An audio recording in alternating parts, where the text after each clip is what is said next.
Around 2024, Speedy became increasingly involved with his big cousins from the Bloodhounds, which meant that despite his young age, he also inherited all the same ops as the older Bloodhound rappers like Lil Jeff and Bloodhound Q50. One of these being the Trap City set from 67th and Rhodes, the very gang who allegedly killed Lil Jeff in self-defense when he had tried to slide on them. And just like the other Bloodhounds, Speedy has often dissed their dead members on social media, one of these being a 19-year-old called Lil, real name Jaleel Goins, who was allegedly killed by Lil Jeff in June 2023. But Lil Speedy hadn't just been participating in dissing the dead, he had also allegedly taken part in the violence. In September of 2024, when a shooting would take place in the Bloodhounds hood, where one of their ops would lose their lives while trying to slide on them, Speedy would allegedly be at the heart of the action. The op who would end up dead during this incident went by CEO Hawham, real name Sharif Muhammad, from a set known as Risky Road, who were allegedly responsible for killing the Bloodhound affiliate and popular rapper Lil Scoom just a few months earlier in July 2024. According to Speedy himself, he had apparently been at least present when the shooting happened, as he would then hop on social media soon after to tell how they had been walking peacefully through their hood when the ops had come through. However, some Chiracologists actually claim that Speedy himself was in fact the shooter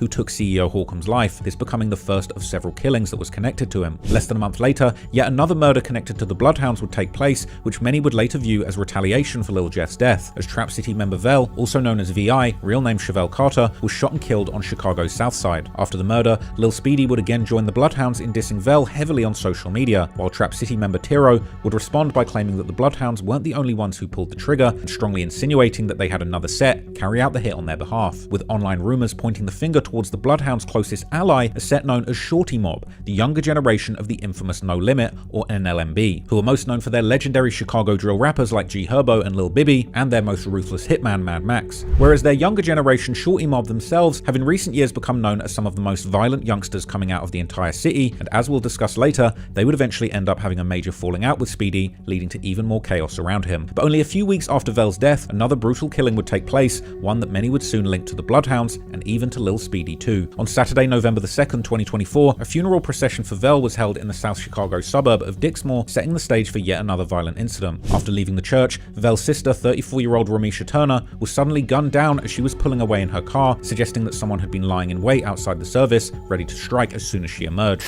Damage on this property is what's left behind after police say Ramisha Turner lost control of her vehicle when someone shot her. Around noon, Dixmoor police say they got a call for shots fired at 147th and Sealy.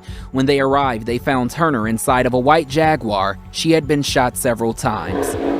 She was taken to Ingalls Memorial Hospital in Harvey, where she died. Neither Vel or his sister's murders have been solved, but in the sister's case, some have pointed fingers towards the Shorty Mob, while others have placed the blame on none other than Lil Speedy himself, who has indeed sometimes referred in his later songs to shooting a female, although there's no definitive proof that he's talking about Vel's sister in particular. But while all these murders were taking place around the Bloodhounds, Speedy would also have some more personal drama developing, as his former friends from the PGF set would suddenly have a falling out with him and his friend Lil Queso. The sudden fallout wouldn't just end a friendship, it would set off a chain of events that spiraled into one tragedy after another, and exposing one of the most dangerous trends in the modern day streets, the practice known as backdooring. In October 2024, one of the teens from the friend group of Lil Speedy, Lil Queso, Fully Chop and Q50 with Lil 50 would meet a tragic end being gunned down in an alley at just 15 years old. But to understand how something like this can happen in Chicago, we have to first look at one of the darkest trends in the streets today, the practice known as backdooring, which refers to setting up and betraying someone who's supposed to be close to you, a friend, a relative, or even a partner, often by setting them up to be robbed or killed in order to gain something in return, whether that's money, status, or even just clout. This is by no means a new thing in the Chicago underworld, but Bloodhound Lil Jeff would make it a key part of his public persona, arguably boosting the trend's popularity to new heights by taking watches and chains from pretty much anyone who came into his orbit. Lil Speedy would allegedly end up taking this trend to an even darker level, eventually receiving the nicknames King Backdoor or King Snake. Where does Backdoor slime reputation come from? Why they be calling you King Backdoor, King Slime, and all that type of shit? I genuinely don't know where that King Backdoor came from. But before Speedy would receive this reputation, it was Speedy himself, together with his friend Queso, who had first become the victims of backdooring. How this all ended up going down is a little unclear, but in September of 2024, Fully Chop from PGF, who was supposed to be a friend of Speedy and Queso, would suddenly begin posting on social media how he had taken someone's gun, while adding that he wasn't a snake, but he had done it because the other person had tried backdooring him. That person would allegedly turn out to be Lil Queso, who would make several posts about how he had been betrayed by Fully Chop and the other PGF members. You was just saying, I'm gonna give it back. Cause you know, come on now, but guess what? I wasn't giving y'all no chance to get back cause I don't want back. If you stole something from me, I don't want it back. On all my damn, I got 2 guns. Stop playing with me, gang. I got 2 guns. Oh, my dear grandma, I got another gun right now. Right now. You stand up. You ask for shells on all my damn you texting people ask for shells. Y'all ain't even got enough shots to beat with me. Y'all don't want to get into it with my hood right now. Fully Chop and his PGF partner, Q50 with Lil 50, would then fire back at Queso, boasting about taking his gun, while again implying that their actions were retaliation for something Queso and his circle had done first. Dear grandma, little boy, we took your gun game. Stop acting like we didn't have your gun. You kept on checking me, but whole time I had it. Stop doing all that back on the net. Just know. Look, we loaded. And on social, we told you your gun was stuck in your face. Just know. Y'all did what y'all did earlier, and now y'all gotta pay the consequence. Come on, your shit took. Y'all did what y'all did earlier, now y'all gotta pay the consequence on my dear grandma. That's all I gotta say. What Fully Chop and Q50 might have been referring to was an alleged incident where people from Lil Queso and Lil Speedy's original hood, the so-called 6th to the 6th Alliance, may have first taken a gun from Q50 and Fully Chop, as the members from this hood would later allude to. And we definitely seen like somebody over here like clowning like, yeah, we took his Ruger or something like that. Like, it was a lot of trolling comments getting through out there, man. It was... Look, on some real. We don't even do. We don't even hold on. We don't even do like that next. But it's like when young thing chasing it, now we gotta let it be known what's going on, like what's really going on. Yeah, that just shows that he was goofy, gang. Hey, throw that out the window. Come on, bro, we ain't even use it. Hey, look, right, that's they be chasing. I be like, man, y'all some blood.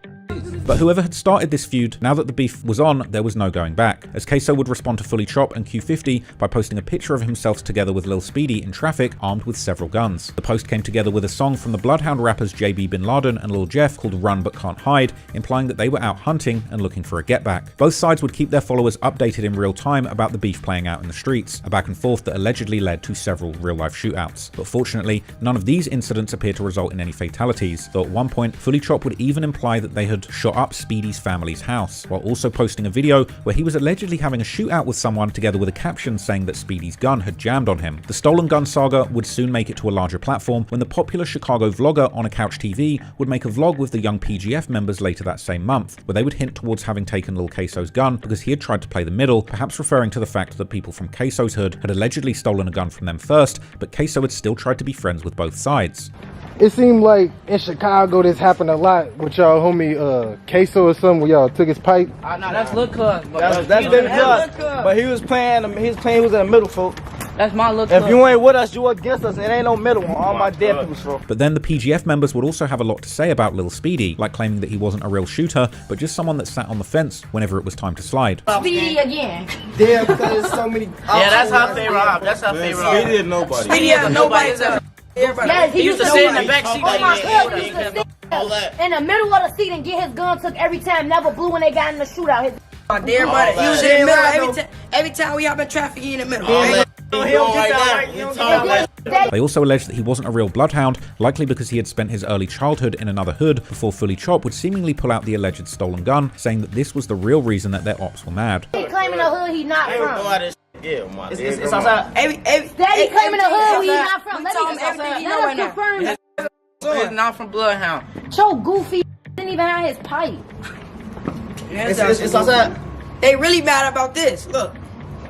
They really mad about this. Oh my God. Only about a week later, it was Speedy's time to make an appearance on a Couch TV, as he would do a vlog with the younger generations of the Bloodhounds. In the vlog, Speedy acknowledged that Q50 with Lil 50 had once been a good friend of his, even calling Q50 his cousin, something that he would later deny, while describing the entire situation as a breakdown of trust, with both sides believing the other was about to backdoor them first. Because a lot of people definitely, y'all was like that 1, 2, 3, like, you know, we ain't think it'd fall apart like that. Yeah, like, that was, Faithy was my boy. How it just go down the drain, like, we don't see bonds like that just explode overnight. Like, what was that whole situation about? Stealing folk. Don't know how to, you know, they got sticky fingers. It's really all over some backdoor, that's all. They thought we was finna backdoor somebody else for them, and then they backdoor blood. That's all it was. 50 is a goofy, man.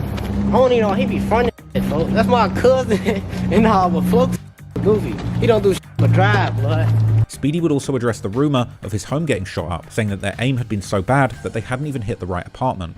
I think Chop mentioned you, or somebody said check on their house or something like that. Ah, yeah, look, Fully Chop, he tell us to check on my crib.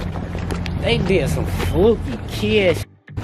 They ain't even hit the crib though. They just shot. So like, you know, they just blew an ounce of kid.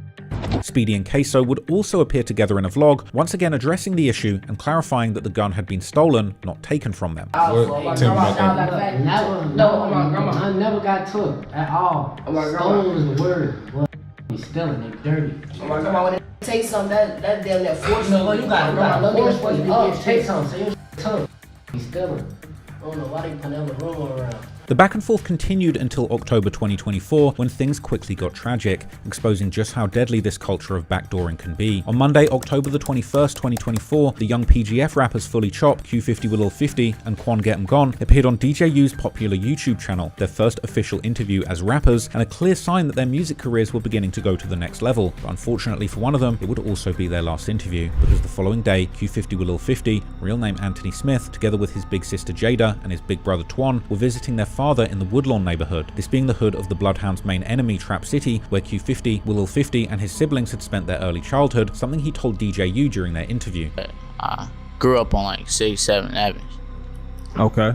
Even after becoming affiliated with PGF, Q50 with Lil 50 had remained on good terms with the younger members of Trap City, so for him, this was an area that likely felt like a second home and a place where he believed that he was safe, but unfortunately, that would turn out to be far from the truth. And after the visit, right after the three-sibling trio were about to enter an Uber, Q50 with Lil 50 would allegedly tell his sister Jada that he would be right back before disappearing to a nearby alley. Not long after, several gunshots were heard coming from that alley, and when his father rushed to the scene, he found his son suffering from multiple gunshot wounds, injuries that would ultimately leave Q50 with Lil 50 dead at just 15 years old. As is often the case these days, it wouldn't take long before a video from the scene would be posted online, which the PGF's ops like Sharknem would gleefully share on social media. Meanwhile, Q50's big sister Jada would go on Instagram Live while still outside the hospital where their brother had just passed away, going on a furious rant. During this, she would scream at the camera how her brother went out shooting before instantly denying that Lil Speedy had anything to do with her brother's death, as rumors about his possible involvement had seemingly begun to spread online already. Now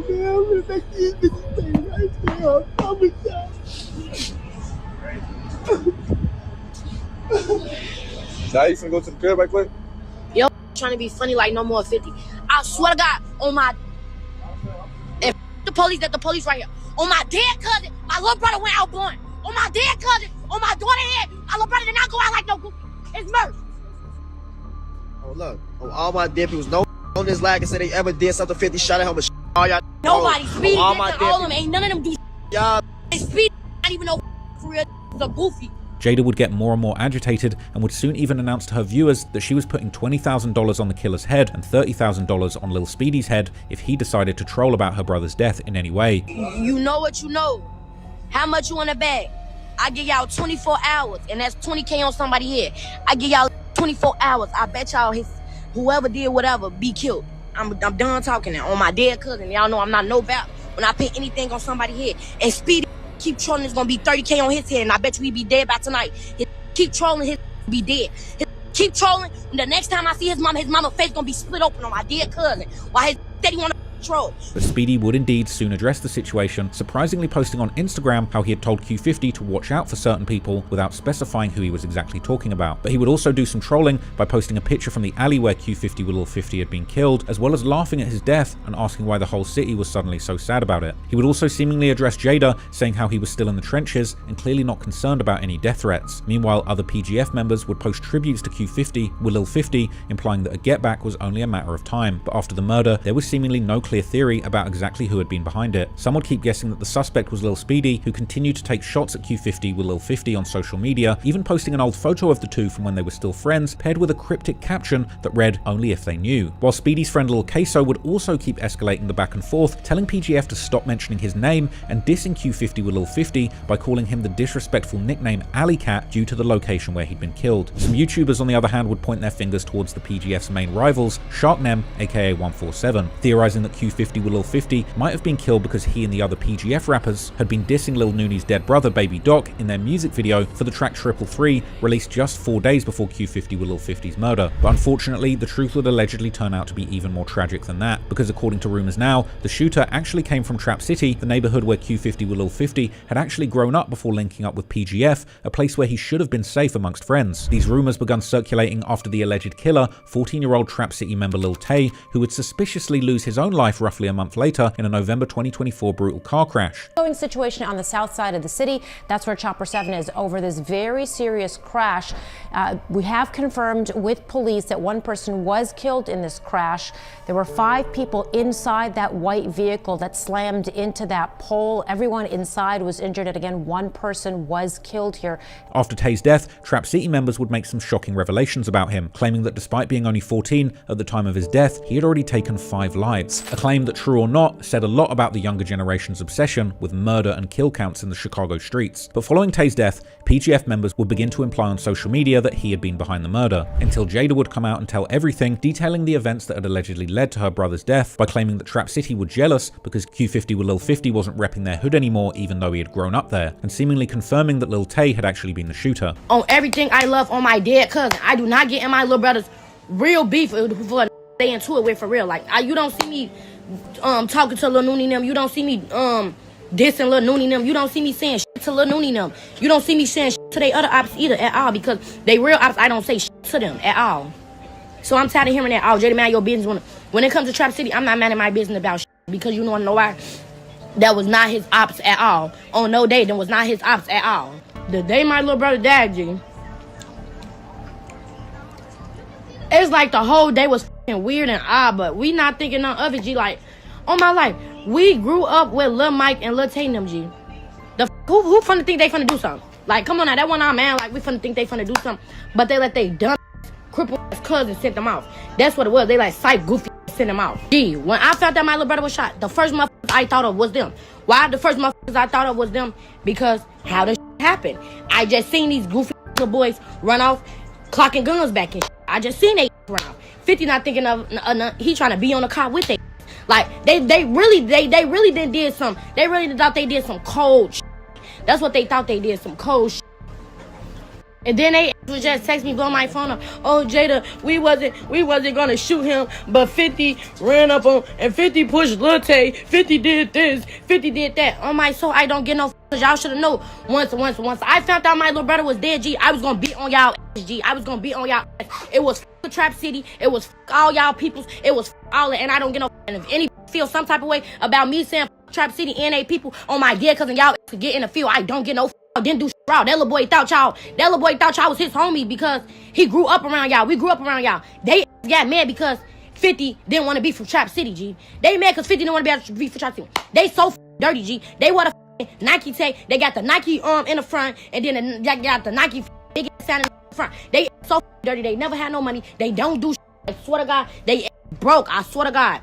So they got mad because 50 didn't want to be from no money.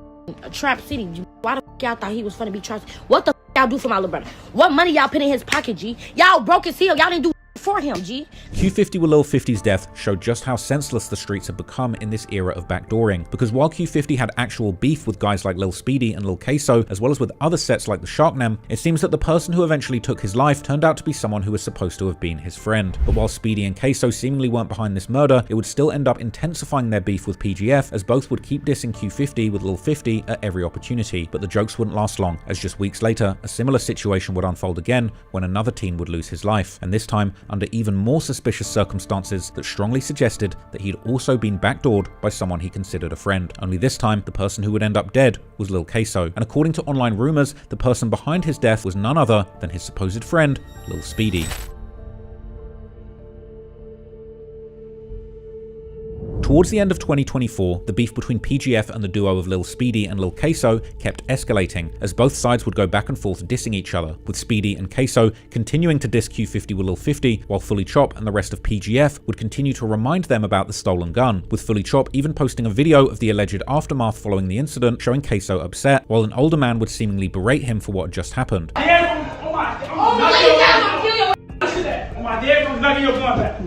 Q50 with Lil 50's sister Jada would even call Queso from 50's old phone while on live, spooking him out before telling him he would soon be joining 50 in the afterlife. Just grab my friend. I'm like, how is he alive? It's fine. He gonna come get your ass. You gonna be with him soon. You just grab my friend. He gonna be with you. Y'all gonna be with each other soon. And you know he gonna beat your ass. You know he gonna f*** you up, Queso. And unfortunately, Jada's words would prove chillingly accurate, because only a few days later, on the 3rd of December 2024, Lil Queso, real name Ken1 Van Pelt, was at his family home located on the 6700 block of South Parnell Avenue, only a block away from 66th and Normal that his set claimed. What exactly happened next is still a mystery, but just after 11:30 AM, his mother would find Queso inside their home with 2 gunshot wounds to the head, and the emergency services would soon pronounce him dead on the scene. Heartbreaking discovery no parent ever wants to find. We noticed nearly a dozen shell casings scattered in the parking lot of this apartment building in Inglewood. Police say around 11:30 this morning near 67th and Parnell, a 15-year-old boy was found unresponsive inside a building with a gunshot wound to the head. The victim was pronounced dead on scene. Police say this is a homicide investigation. And it wouldn't take long for the news to reach Reddit, where theories about the killer and a possible motive would start immediately, with some users quickly posting screenshots of Instagram posts by PGF affiliates, including Fully Chop's brother Twan, who was seemingly claiming that they had taken a gun from Queso again, which the users would see as a possible motive for the murder, while Fully Chop himself would also be quick to confirm Queso's passing, as the dissing from PGF's side became relentless. Fully Chop would even appear to imply that they were behind the murder, saying how somebody had mentioned Q50 with Lil 50's name and now they were dead, before adding that PGF were King Slime for real. However, suspicions would soon also shift in an unexpected direction, as Queso's supposed friend Lil Speedy began making some highly questionable posts on social media, like calling himself the King Snake while telling his followers that he had no friends and that they should just watch him work, a common reference to doing drills. Speedy would also take a page straight out of Lil Jeff's book, who had made an infamous Instagram post with 10 hat emojis, the theory being that each emoji actually stood for one of his victims, with Speedy now posting 3 emojis of his own, a top hat, a graduation cap, and a woman's hat, with online detectives on platforms like Reddit immediately starting up theories that Lil Speedy had ended up backdooring Queso, who was now one of those 3 emojis. After Queso's cousin would see the post, he would respond to Speedy directly, saying that if the hat emojis had anything to do with Queso's death, he didn't need to put money on Speedy's head like Jada had done, because he would be killing Speedy personally. Meanwhile, people on Reddit would keep commenting on the case developing in front of their very eyes, flabbergasted about the amount of backdooring going on in Chicago and the possibility that Speedy might have actually killed his own friend after they had both just been taunting their ops together. Perhaps even Speedy would begin to think that his social media antics were getting out of hand, because he would also backtrack and make another post that seemed to be a tribute to Queso, saying how Queso's death had messed his head up and how people were going to say what they want, seemingly referring to the rumors of him being behind the murder, which arguably he himself had started. But this post would come across as insincere or even sarcastic, and it would do very little to dispel the rumors started by other, much more self-incriminating posts. And eventually, a theory would form online about what had happened based on the tidbits of information that people would gather from news reports and social media posts, with online sleuths even posting detailed timelines of the alleged events, claiming that PGF members had somehow obtained Queso's location, possibly because his phone was still sharing it with Fully Chop from when they had been friends. The morning of his death, Queso and some others, including Lil Speedy, had allegedly been sliding around Chicago in a car, with Queso going live on Instagram during that ride, as covered by the YouTuber NC. This morning, he went live for the last time close to 7 a.m. He was driving around and they thought they found somebody, but they continued on before the live ended. Nah, I was in my feelings because he couldn't add me. Like, add me, rap, add me, y'all can't. Don't f***ing me, you can't. Then I had a fit.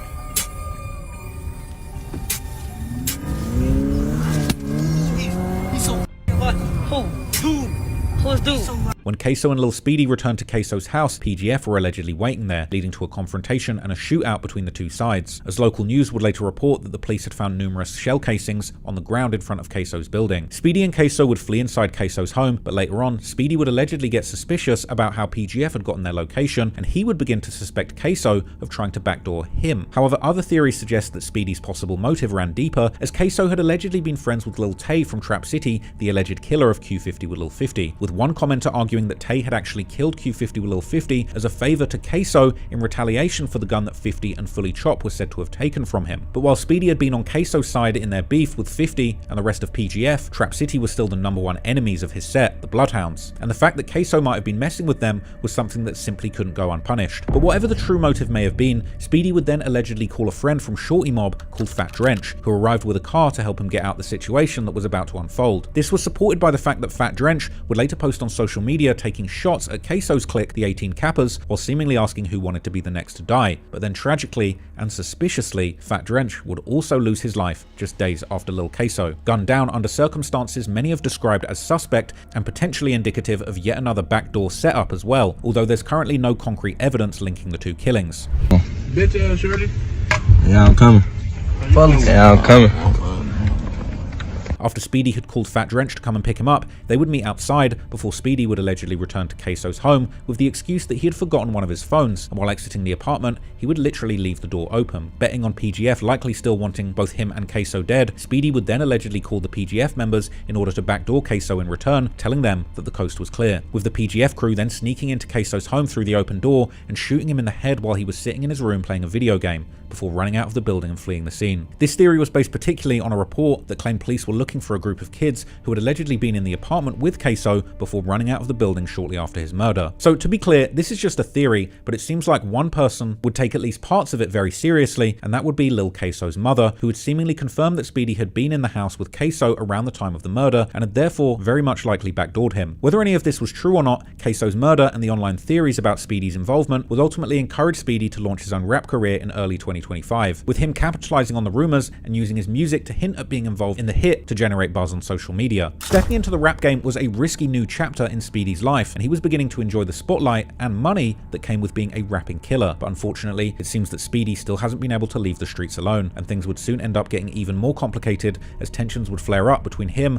and the Bloodhound's closest ally, Shorty Mob, which led to a serious falling out. While Speedy's biggest rival, Fully Chop, would end up becoming very close to the main Bloodhound member, Q50, that's the bigger Q50, causing some major internal friction within the gang. In the middle of all this street drama, Queso's mother would remain determined to hold Speedy accountable for her son's murder, relentlessly pushing for justice. With enemies multiplying and pressure mounting from all sides, it began to look like the chances of Speedy staying both alive and free have become increasingly slim.